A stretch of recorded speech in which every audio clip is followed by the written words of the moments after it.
मैं राजकुमारी राय पेशे से वकील हूँ तथा नागपुर में वकालत करती हूँ। आज से 30 वर्ष पूर्व मैं जब श्रीमती बिंजानी महिला महाविद्यालय छात्र संघ की अध्यक्षा के रूप में निर्वाचित हुई थी, उसी दौरान मेरी मुलाकात नितिन जी से हुई। वे हमारे महाविद्यालय में आए थे तथा उन्होंने हमारे सामने एक प्रस्ताव रखा, क्या आप अखिल भारतीय विद्यार्थी परिषद ज्वाइन करोगे? तो मैंने बिना विलंब बिना सोचे हुए 50 लड़कियों को इकट्ठा किया और सारी हम लोग 50 छात्राओं ने अखिल भारतीय विद्यार्थी परिषद को ज्वाइन किया। उसके बाद में एक हफ्ते में ही तुरंत हमने जब फीस वृद्धि की गई विश्वविद्यालय में, तब हमने बड़ा सा एक मोर्चा निकाला। उसमें मैं, अनिल सोले जी तथा नितिन जी के नेतृत्व में मोर्चा निकाला गया था।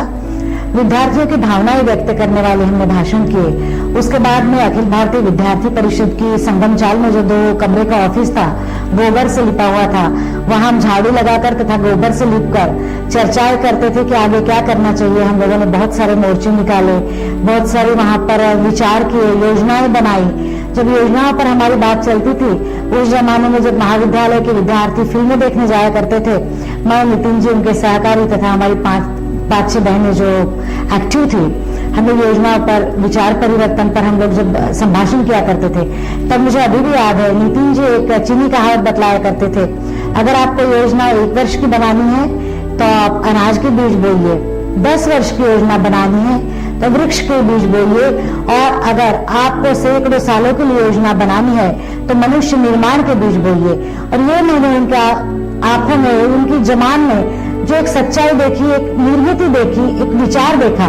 सबसे पहले उनका विचार परिवर्तन होता था, बाद में बात आती थी हमारी समाज परिवर्तन की, और समाज परिवर्तन, विचार परिवर्तन को लेकर स्वयं को कैसे परिवर्तित करना है, कैसे बदलना है, इसकी हमें शिक्षा भी नितिन जी दिया करते थे। वे अपने अनुभव हमारे साथ बांटा करते थे। उसके बाद में हम लोग जब कॉलेज महाविद्यालय में जीवन पूर्ण हुआ, तो हम लोगों का एक बहुत बड़ा ग्रुप था, सब अलग अलग हिस्सों में बढ़ गए। हर एक ने, किसी ने अपना प्रोफेशन चुना, किसी ने समाज कारण चुना, किसी ने राजनीति चुनी।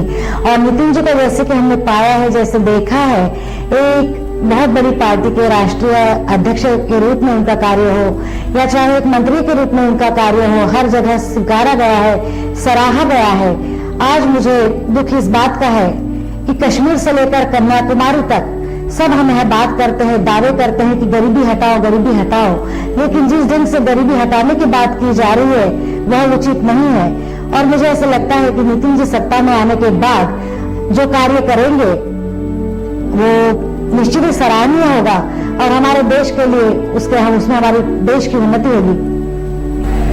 आज कश्मीर से कन्याकुमारी तक जो गरीबी हटाओ का खेल खेला जा रहा है, उसे नितिन जी जैसे ही नेता रोक सकते हैं, यह मेरा विश्वास है। A successful man is one who lays a building by the stones or bricks thrown at him, and then he becomes a successful man. So I want Nitin Gadkari to achieve the success like this.